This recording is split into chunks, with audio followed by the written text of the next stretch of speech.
I used to think that the hardest part of learning English was remembering the words. But it wasn't. The real challenge was learning to trust myself. Every time I tried to speak, a small voice whispered, "What if you say it wrong?" That whisper grew into a wall between my thoughts and my voice, and I let it stand for too long. One evening, I sat alone at my desk, staring at my notebook.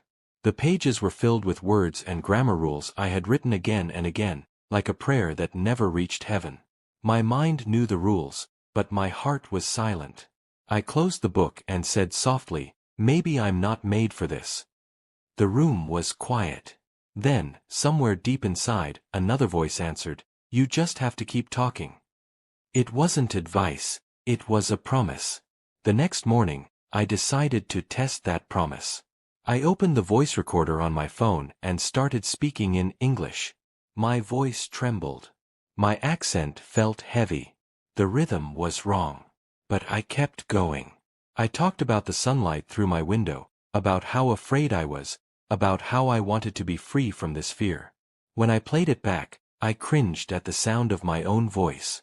But behind that discomfort, I felt something new. Courage. My words were imperfect, but they were mine. And they were real. That day became the start of something.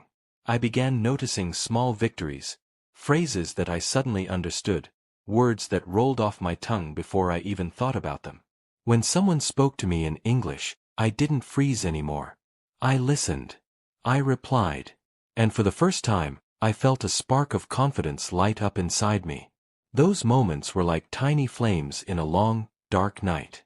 I started meeting others who were better at English than me, and instead of feeling small, I started asking them questions. How did you learn? Do you still make mistakes? They laughed and said, all the time. That made me feel human again. I wasn't alone in this struggle.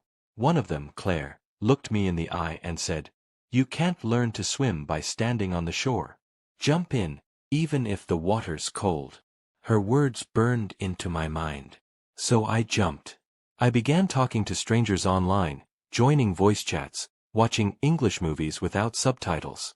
Each time, I made mistakes. Many of them, but I wrote them down, not as proof of failure, but as proof of courage. My life slowly filled with English, not because I forced it, but because it became natural. I started dreaming in it. The first time it happened, I woke up smiling. It wasn't a big dream, just me ordering coffee, but everything in it was in English. No subtitles. No hesitation. Just flow. Of course, there were bad days too. Mornings when I felt heavy with doubt. When I forgot simple words or stumbled mid-sentence. But instead of quitting, I smiled. I corrected myself. I described what I couldn't name. I stopped punishing myself for imperfection and began celebrating effort. Every mistake was proof that I was trying. Every correction was a step forward. Then one evening, I discovered something new, the beauty in the rhythm of English. I started reading poetry aloud, feeling how emotion shaped every word. English wasn't just a language anymore. It was music. I realized that fluency wasn't about sounding perfect, it was about sounding alive. Not long after, I joined a small language exchange meetup. 10 people sat in a circle, laughing, speaking, sharing. When it was my turn, I told them my story, the fear, the nights I almost gave up, the moment I decided to jump. As I spoke, they listened. Not one of them interrupted to correct me. Their eyes were warm. When I finished, they clapped softly, and I laughed, tears stinging my eyes. For the first time, I wasn't just learning English. I was living it. That night, walking home beneath the quiet sky, I realized something important. Thinking in English wasn't about replacing my language. It was about discovering another version of myself. One that dared to speak, to connect, to believe. I whispered into the night, "You did it, Micken." And for the first time, my heart answered back, not in fear, not in silence, but in English. The days after that night felt different. I carried a quiet strength inside me, like I had finally unlocked a door that had been locked for years. I didn't just speak English anymore, I felt it.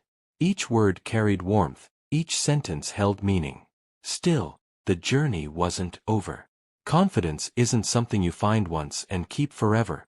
It's something you rebuild every day. There were moments when I would wake up and forget everything I'd learned. The words wouldn't come easily, and frustration would creep in like a shadow. Sometimes I sat in front of the mirror, speaking to my reflection, trying to remember the same fluency I had felt before. "What happened to you?" I would whisper. But deep down, I knew the answer. Learning a language isn't a straight road. It's a long climb, full of pauses and falls. One evening, I was walking through the city, headphones on, listening to an English podcast. The host's voice sounded calm, full of life. He talked about fear, the fear of failure, the fear of judgment, the fear that lives in silence. And suddenly, his words pierced through me. Because that fear, it had been my companion all along. Every time I hesitated before speaking, every time I looked for perfect words, I was feeding that fear. That night, I promised myself something new. I wouldn't chase perfection anymore. I would chase connection. The next day, I joined an online group for English learners. There were people from every corner of the world: India, Brazil, Japan, Egypt. We all had different accents, different mistakes, but one shared dream: to express ourselves freely. In that group, I met a boy named Aiden. He wasn't perfect either. He mixed tenses, forgot words, but he spoke with such joy that it didn't matter. I realized then that real communication isn't about being flawless. It's about being human. As days passed, English began to live in my thoughts. When I looked at a sunset, I didn't describe it in my native language anymore. I whispered in English, "It's beautiful." When I felt sad, I thought, "It's okay. You're learning." My inner voice had changed its language, and with it, my heart had changed its rhythm. But growth always comes with challenges. I started a new job where English was necessary. During meetings, I felt the old fear return, words slipping away, thoughts getting tangled. One afternoon, my manager asked me a question, and I froze. My mind went blank. Everyone looked at me. For a moment, I wanted to disappear. But then I remembered Claire's words: "You can't learn to swim by standing on the shore." I took a deep breath and answered. It wasn't perfect, but it was honest. My voice shook, but it didn't break. After the meeting, my manager smiled. "You did great," he said. That simple phrase lit something inside me. Sometimes, one kind word can do more than 100 lessons. That night, I stood by my window, looking at the lights of the city. I realized that English wasn't just a language anymore, it was my bridge to the world. Through it, I was learning to connect, to understand, to feel beyond boundaries. I wasn't just learning to speak, I was learning to belong. And maybe that's what this journey was always about. Not perfection. Not grammar.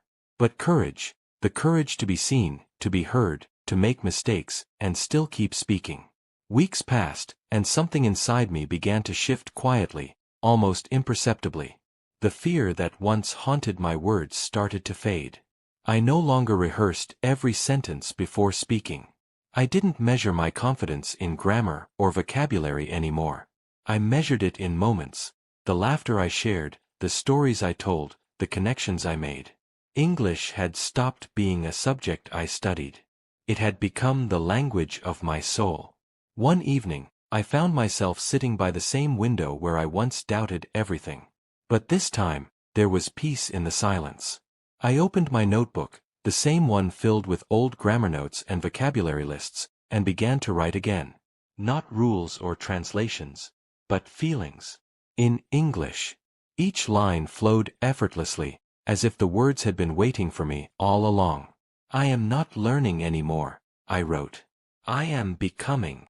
The world around me had grown smaller and wider at once. Smaller because I understood people more easily. Wider because I could reach beyond the borders that once confined me. I started volunteering at a local language center, helping newcomers who struggled just like I once did. Their trembling voices reminded me of my own, years ago. When they said, "I'm scared to speak," I smiled and told them, "Good. That means you're about to grow." Moments like that made me realize how far I had come. I wasn't just thinking in English anymore.